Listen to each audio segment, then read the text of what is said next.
ಮಧ್ಯದಲ್ಲಿ ಇರುತ್ತೆ ಆ ಬೂತು. ಅಲ್ಲಿ ಇಡೀ ವ್ಯವಸ್ಥೆ ಹೋಗುತ್ತೆ, ಅವರಿಬ್ಬರು ಓಟ್ ಹಾಕ್ಸ್ಕೊಳ್ಳೋದಕ್ಕೆ ಇಡೀ ವ್ಯವಸ್ಥೆ ಹೋಗುತ್ತೆ. ಪ್ರಜಾಪ್ರಭುತ್ವದ ಆಶಯ ಅದು, ಒಬ್ಬ ಅರ್ಹ ಮತದಾರ ಕೂಡ ಮತದಾನದ ಹಕ್ಕಿನಿಂದ ವಂಚಿತ ಆಗಬಾರದು. ಹಾಗೆ ಪ್ರಜಾಪ್ರಭುತ್ವದ ಆಶಯ ಒಬ್ಬ ಅನರ್ಹ ಮತದಾರ ಕೂಡ ಬಂದು ಓಟ್ ಹಾಕಬಾರದು. ಅನರ್ಹ ಮತದಾರ ಬಂದು ಓಟ್ ಹಾಕಬಾರದು. ಅದು ಆರೋಗ್ಯವಂತ ಪ್ರಜಾಪ್ರಭುತ್ವದ ಒಂದೇ ನಿಮಿಷ ಬನ್ನಿ. ಚುನಾವಣಾ ಆಯೋಗದ ಯಾರಾದರೂ ಇದನ್ನ ಈ ಚರ್ಚೆ ನೋಡ್ತಿದ್ರೆ, ಬೆಂಗಳೂರಿನಲ್ಲಿ ಮೊನ್ನೆ ಜಾತಿಯ ಸರ್ವೇಕ್ಷಣೆ ನಡೀತು. ಹೌದು. ನನಗೆ ಈ ಗ್ರಾಮೀಣ ಭಾಗದಲ್ಲಿ ಬಿ ಸಿಟೀಸ್ಗಳಲ್ಲಿ ಪ್ರಾಬ್ಲಮ್ ಇರಲ್ಲ.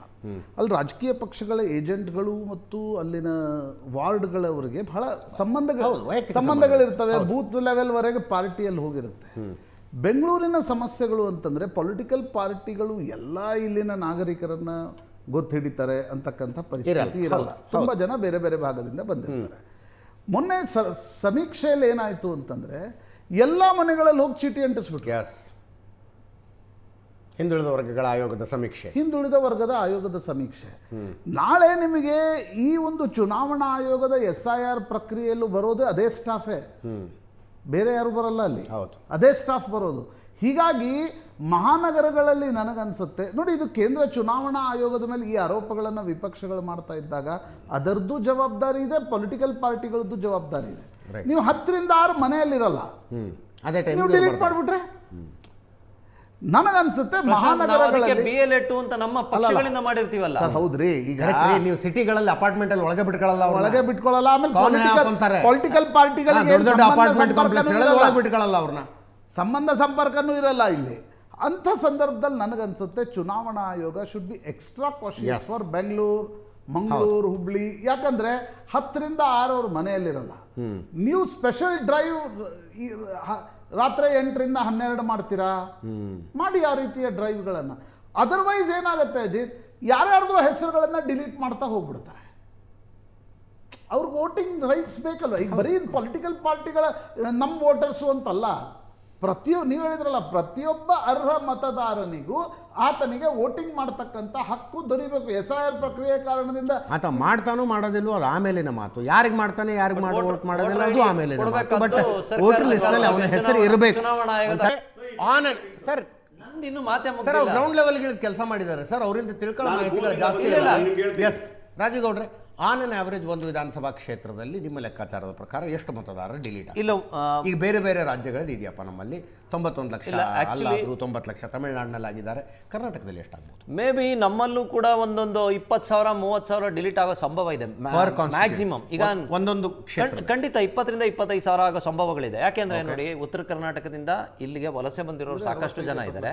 ಕೇಳಿ, ಬೆಂಗಳೂರು ನಗರದಲ್ಲಿ ನಾವು ಒಂದು ಅವರೇಜ್ ಪ್ರಕಾರ ಕ್ಯಾಲ್ಕುಲೇಷನ್ ಹಾಕೋದು, ಬೆಂಗಳೂರು ನಗರದ ಜನಸಂಖ್ಯೆ 1.5 ಕೋಟಿ ಅಂತ ಅವರೇಜ್ ಆಗಿ ಲೆಕ್ಕಾಚಾರ ಆಗ್ತೀವಿ. ಆದ್ರೆ ವೋಟರ್ ಐಡಿ 97 ಲಕ್ಷ ಇದಾವೆ.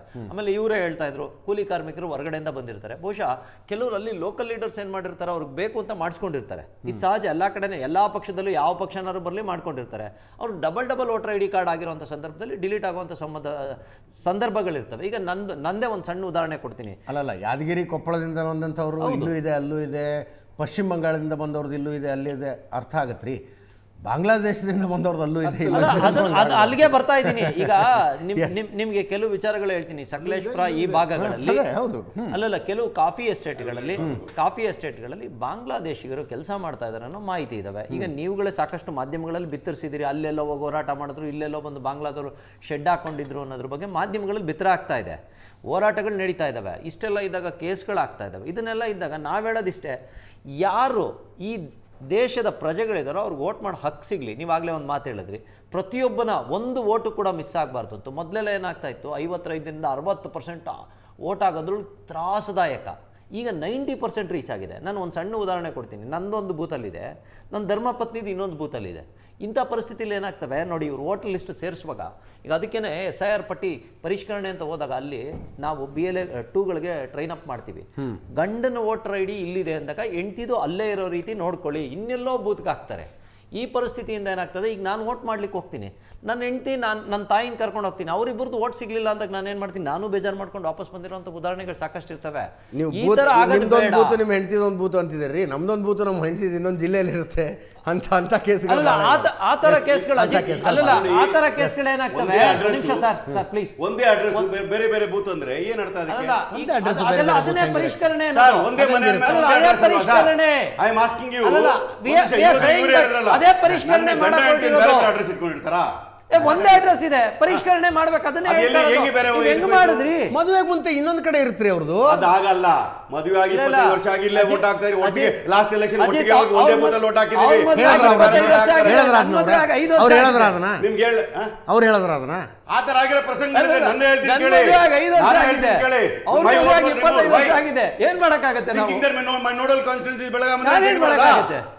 Then I have to give an application and induct myself in Bangalore. Nagaraj, ಅದು SIR ಪ್ರಕ್ರಿಯೆ ನಡೀತಾ ಇದೆ, ಅದು ನೀನು ಯಾರೂ ನಿಲ್ಸೋದಕ್ಕಾಗಲ್ಲ. ನಡೆಯೋದೇ ಒಂದು ಪಾರದರ್ಶಕವಾಗಿರ್ಬೇಕು ಅನ್ನೋದೇ ನಮ್ಮ ಅನಿಸಿಕೆ. ಮಾಡಿ ಸರ್, ನೀವು ಒಂದು ಮಾತು ಮಾತಾಡೋರು ಹೇಳಿದ್ರಲ್ಲ, ನೀವು ಕೇಳಿದ್ರಪ್ಪ 91 ಲಕ್ಷ ಜನ ಮುಸ್ಲಿಂ ಇದ್ದಾಳೆ. ನನ್ನ ಮಾಹಿತಿ ಪ್ರಕಾರ, ತಾವು ಕೇಳಿದಕ್ಕೋಸ್ಕರ ನನ್ನ ಮಾಹಿತಿ ಪ್ರಕಾರ 34 ಲಕ್ಷ ಮತದಾರರನ್ನ ತೆಗೆದಾಕಿದ್ದಾರೆ, ಮುಸ್ಲಿಂ ಮತದಾರರನ್ನ. ಅದನ್ನ 91 ಲ್ಯಾಕ್ಸ್ ಅಂತ ಇರ್ತಕ್ಕಂಥ ಟೋಟಲ್ ಪರ್ಸೆಂಟೇಜ್ ಡಿಲೀಟೆಡ್ ವೋಟ್ಸ್ ಅಲ್ಲಿ 31% ಆಫ್ ದ ಡಿಲೀಟೆಡ್ ವೋಟ್ಸ್ ಅಲ್ಲಿ ಮೈನಾರಿಟೀಸ್ ಜೊತೆ, ಯಾಕಂದ್ರೆ by name will no who they are ಅಂತಕ್ಕಂಥ ವಿಚಾರ ಹೇಳ್ತೀನಿ.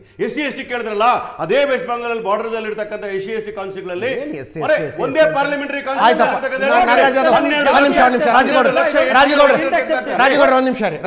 ರಾಜಗೌಡ್ರ ಒಂದ್ ನಿಮಿಷ ರೀ. SC/ST ಓಟ್ ಡಿಲೀಟ್ ಮಾಡ್ತಾರೆ, SC/ST ಓಟ್ ಡಿಲೀಟ್ ಮಾಡ್ತಾರೆ. ಈ ವರ್ಷ ಅಲ್ವಾ, ಒಂದು ನಿಮಿಷ ರೀ, 2025 ಮಧ್ಯಭಾಗದಿಂದ ಅಲ್ವಾ SIR ಶುರುವಾಗಿರೋದು. ಇಲ್ಲಿ ತನಕ ಏನಾಗಿಲ್ಲ. 2014ರಿಂದ ಇಲ್ಲಿವರೆಗೂ ನಡೆದಂತಹ ಚುನಾವಣೆಗಳಲ್ಲಿ SC ರಿಸರ್ವ್ಡ್ ಕಾನ್ಸ್ಟಿಟ್ಯೂನ್ಸಿ ಎಷ್ಟು ಗೆದ್ದಿದ್ದೀರಿ ನೀವು? ಯಾರೋ ಗೆಲುವು ಸೋಲಿಂದ ತೀರ್ಮಾನ ಮಾಡೋದಲ್ಲ. ನೀವು ಹೇಳ್ತಾ ಇರೋದೇನಂದ್ರೆ SC ನಮಗ್ ಮತ ಹಾಕ್ತಾರೆ, ಅವ್ರ ಮತಗಳನ್ನ ಡಿಲೀಟ್ ಮಾಡಿದ್ದಾರೆ, ST ಓಟ್ ನಮಗ್ ಬರ್ತವೆ, ಅವ್ರ ಮತಗಳನ್ನ ಡಿಲೀಟ್ ಮಾಡಿದ್ದಾರೆ.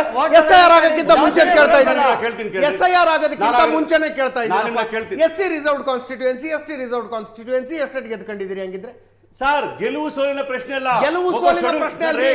ನೀವು ಹೇಳ್ತಾ ಇರೋದೇನು, SC ST ಬ್ಯಾಕ್ವರ್ಡ್ ಕ್ಲಾಸ್, ನಮ್ದೇ ಮತದಾರ, ನಮ್ಮ ಮತದಾರರು, ನಮ್ಮ ಮತದಾರರು. ಹಂಗಿದ್ರೆ SIR ಆಗೋದಕ್ಕಿಂತ ಮುಂಚೆ ನೀವು ಗೆದ್ಕೊಂಡಿರ್ಬೇಕಲ್ಲ. ಸಂವಿಧಾನದ ಆಶಯಗಳ ಅಡಿಯಲ್ಲಿ ಧ್ವನಿ ಇಲ್ದಿರೋರ ಪರವಾಗಿ ಧ್ವನಿ ಆಗಿರ್ಬೇಕಾಗಿರೋ ಕಾಂಗ್ರೆಸ್ನ ಕೆಲಸ ನಾವು ಕೆಲಸ ಮಾಡ್ತಾ ಇದ್ವಿ. ನಾನು ಶೆಡ್ಯೂಲ್ ಕಾಸ್ಟ್, ಶೆಡ್ಯೂಲ್ ಟ್ರೈಬ್ನವರು, ಶೋಷಿತ ವರ್ಗದಲ್ಲಿ ಇರ್ತಕ್ಕಂಥವ್ರು, ಬ್ಯಾಕ್ವರ್ಡ್ ಕ್ಲಾಸ್ನವರು. ಒಂದ್ ನಿಮಿಷ, ನೀವು ಕೇಳಿದ್ರಲ್ಲ 34 ಲಕ್ಷ ಜನ 34 ಮುಸಲ್ಮಾನರ ತೆಗೆದ್ರಲ್ಲ, ಯಾಕೆ ತೆಗೆದ್ರಪ್ಪ? ನಾನು ನಿಮ್ನ ಕೇಳ್ತಾ ಇರ್ತಕ್ಕಂಥದ್ದು ಪ್ರಶಾಂತ್, ಒಂದು ನಿಮಿಷ ಕೇಳಿ. ಸಿಂಪಲ್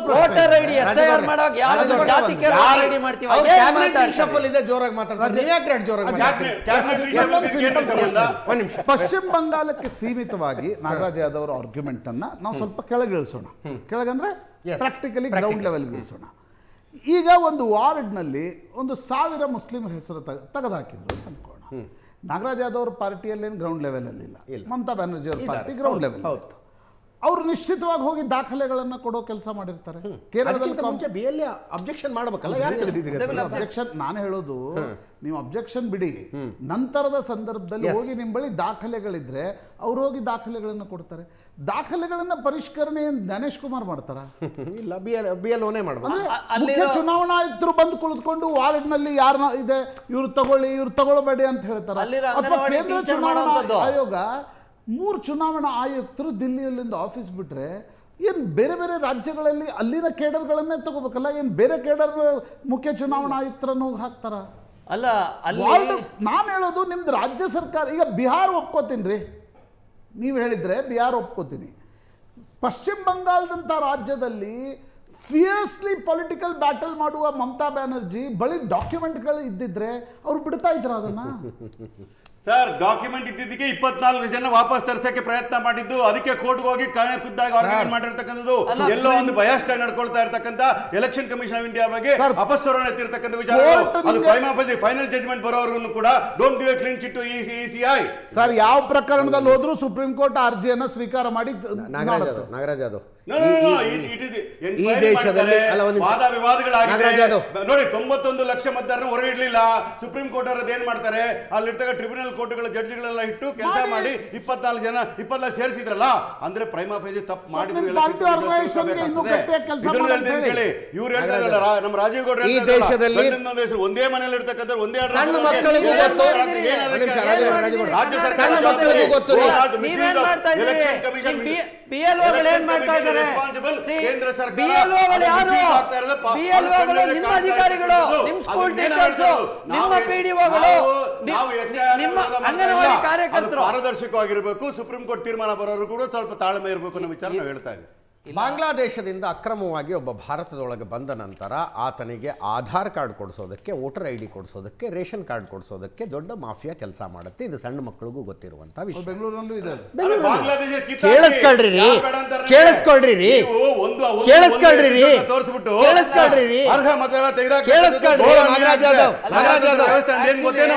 ಅರ್ಹ ಮತದಾರನಿಗೆ ಅವಕಾಶ ಕೊಡ್ತಕ್ಕಂಥದ್ದೇ ನಿಜವಾದ ಪ್ರಜಾಪ್ರಭುತ್ವ. ನಿಜವಾದ ಪ್ರಜಾಪ್ರಭುತ್ವದಲ್ಲಿ ಅರ್ಹ ಮತದಾರ ಕಿತ್ತಾಕ್ತಕ್ಕಂಥದ್ದು, ಒಂದು ಸಮುದಾಯವನ್ನು ಕಿತ್ತಾಕ್ತಕ್ಕಂಥದ್ದು, ಇನ್ನೊಂದು ಪೊಲಿಟಿಕಲ್ ಪಾರ್ಟಿ ಪರವಾಗಿ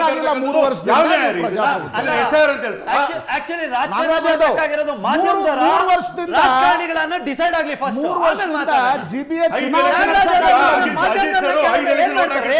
ಈ ಎಲೆಕ್ಷನ್ ವೋಟ್ ಇಲ್ಲ, ಸಿಟಿಜನ್ಶಿಪ್ ಪ್ರೂವ್ ಮಾಡಿ ಅಂತ ಹೇಳ್ತಾರೆ. ಅರ್ಥ ಆಗ್ತಾ ಇಲ್ಲ. ಅಜಿತ್ ನೀವು ಕಿತ್ತಾಕಿ ಅಂತ ಮತ್ತೆ ಇವ್ರು ಏನ್ ಮಾಡ್ತಾ ಇದ್ದಾರೆ? 5 ಎಲೆಕ್ಷನ್ ನಲ್ಲಿ ವೋಟ್ ಮಾಡಿದ್ದೀನಿ ಅಂದ ಮಾತ್ರಕ್ಕೆ ನಾನು ಭಾರತೀಯ ಅನ್ನೋದು ಪ್ರೂವ್ ಆಗಿರೋದಿಲ್ಲ. ಆ ತಿಳ್ಕೊಳ್ಳಿ. ಆದ್ರೆ ಅವ್ನು ಮತದಾರ ಆಗಿದ್ದಾನೆ, ಅವ್ನು ಇಲ್ಲಿ ಮತದಾರ ಆಗಿದ್ದಾನೆ ಅಂದ್ರೆ ಮತದಾರ ಪಟ್ಟಿಲಿ ಹೆಸರು ಸೇರಿಸಿದಾರೆ. ಒಂದ್ ನಿಮಿಷ, 2000 ನಿನಗೆ 50 ವರ್ಷ ವಯಸ್ಸಾಗಿದೆಯಪ್ಪ, 2002ರಲ್ಲಿ ಯಾಕೆ ಪಟ್ಟಿ 5 ಎಲೆಕ್ಷನ್ ಅಲ್ಲಿ ಇಲ್ದಿರ ಅಯ್ಯೋ ಯಾಕೆ ಬಂದು ನಿಮಗೆ ಸೇರ್ಸ್ಕೋಬೇಕು ಅನ್ನೋದು ಉದ್ದೇಶ. ಸೇರ್ಸ್ಕೋಬೇಕು ಅನ್ನೋದು ಇವ್ರ ಉದ್ದೇಶ. ದೇಶದ ಸಾರ್ವಭೌಮತೆಗೆ ಏನ್ ಬಂತಿಲ್ಲ ಅಂದ್ರೆ ಈ ದೇಶದ ನಾಗರಿಕರನ್ನ ಪ್ರಶ್ನೆಗಳು ಹಾಕಿಲ್ವಾ? What was election commission doing all these years by allowing Ajit to vote when he was not eligible voter? ಭಾರತೀಯ ಹೌದು ಅಲ್ವೋ ಅನ್ನೋ ಚೆಕ್ ಮಾಡ್ತಾ ಇರಲಿಲ್ಲ ಎಲೆಕ್ಷನ್ ಚೆಕ್ ಮಾಡ್ತಿದ್ದಾರೆ. ಅದನ್ನ ಹೇಳಿ, does he got a right to ask you about citizenship? Definitely. That is the legal question. ಯಾಕೆ ಕೇಳಬಾರದು? That is what is pending in the Supreme Court. ನೀವು ಅವನು ಇರ್ತಕ್ಕಂಥ ನೋಡ್ರಿ, ಸುಪ್ರೀಂ ಕೋರ್ಟ್ ನಲ್ಲಿ ಪೆಂಡಿಂಗ್ ಇರೋದು ಆಧಾರ್ ಕಾರ್ಡ್ ಭಾರತೀಯತೆಯ ಪುರಾವೆ ಹೌದು ಅಲ್ವೋ ಅನ್ನೋ ವಿಷಯ. ಹೌದ್ರಿ, ಆಧಾರ್ ಕಾರ್ಡ್ ಅಲ್ಲ ಅಂತ we are living there, but Aadhaar card not prove the citizenship ಅಂತ ನನಗೆ ಗೊತ್ತಿದೆ. ಬರ್ಲಿ ಬಿಡ್ರಿ, ಸುಪ್ರೀಂ ಕೋರ್ಟ್ ತೀರ್ಪು ಬರೋರು ಕಾಯ್ರಿ. ಎಲೆಕ್ಷನ್ ಕಮಿಷನ್ ಉಪಯೋಗಿಸ್ಕೊಂಡು ಬಿಟ್ಟು ನಿಮ್ಮ ಆಫೀಸ್ ಬೇರೆ ಅವರ ಚೀಫ್ ಸೆಕ್ರೆಟರಿ ಮಾಡ್ಕೊಂಡು OST ಮಾಡ್ಕೊಳ್ಳೋಕೆ ಮಿಸ್ಯೂಸ್ ಆಫ್ ಪವರ್ ಅಂದ್ರೆ ಇನ್ನೇನ್ ಮತ್ತೆ? ನಾನು ಕೇಳಿದ್ರೆ ರಾಜಕೀಯ ಆಗ್ತದೆ, ನೀವು ಕೇಳಿದ್ರಲ್ಲ ಉತ್ತರ ಕೊಡ್ಲಿಲ್ಲ ಅವ್ರು. ಯಾಕೆ? That shows they are not transparent. They are misusing the constitutional authorities. That is what is the question about. ನಾವು ವೋಟರ್ ಲಿಸ್ಟ್ ನ ಬೋಗಸ್ ಇರೋ ತೆಗೆದಾಕ್ಬೇಡಿ ಅಂತ ನಾವು ಹೇಳ್ತಾ ಇಲ್ಲ. ಸತ್ತವರ ಹೆಸರು ತೆಗೆದಾಕ್ಬೇಡಿ ನಾವು ಹೇಳ್ತಾ ಇಲ್ಲ. ಇಲ್ಲಿಗಲ್ ವೋಟರ್ನ ಇಟ್ಕೋಬಾರ್ದು ಅಂತ ಹೇಳ್ತೀವಿ. ಬಾಂಗ್ಲಾದೇಶರು, ಪಾಕಿಸ್ತಾನ ಇಲ್ಲಿ ವೋಟ್ ಹಾಕ್ಲಿಕ್ಕೆ ಅವನಿಗೆ ಅಧಿಕಾರ, ತೆಗೆದಾಕಿ ಬೇಡ ಅಂತ ಹೇಳಿಲ್ಲ ನಾವು.